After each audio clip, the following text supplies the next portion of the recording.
సమంత ఈ పేరుకు ప్రత్యేక పరిచయం అవసరం లేదు. అమాయకమైన నటన, క్యూట్ ఎక్స్‌ప్రెషన్స్, చలాకీతనంతో ప్రేక్షకుల మనసును కట్టిపడేసింది ఈ చిన్నది. ఎంతోమంది స్టార్ హీరోల సినిమాలలో నటించి తనకంటూ ప్రత్యేకమైన ఫ్యాన్స్‌ను సంపాదించుకుంది. సమంతకు ప్రపంచవ్యాప్తంగా అభిమానులు ఉన్న సంగతి మనందరికీ తెలిసిందే. ఈ చిన్నదాని నటన, అందచందాలకు ఎంతోమంది అభిమానులు ఉన్నారు. సమంత సినిమా వస్తుందంటే చాలు ఎగబడి చూసేవారు ఎందరో ఉంటారు. ఇక సమంత ప్రస్తుతం తెలుగులోనే కాకుండా హిందీలోనూ నటించడం ప్రారంభించింది. అయితే సమంత రీసెంట్‌గానే నిర్మాణ రంగంలో కూడా అడుగుపెట్టారు. నిర్మాతగా మారి 'శుభం' సినిమాను నిర్మించారు.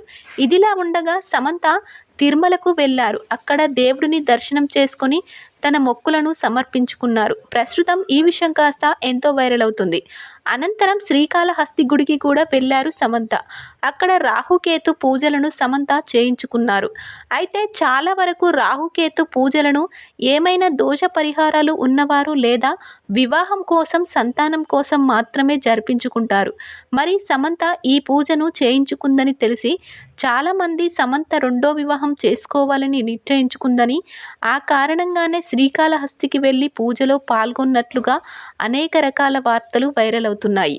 ఇందులో నిజం ఎంతవరకు ఉందో తెలియాలి అంటే సమంత ఏదో ఒక క్లారిటీ ఇస్తే గానీ అసలు విషయం బయటికి రాదు.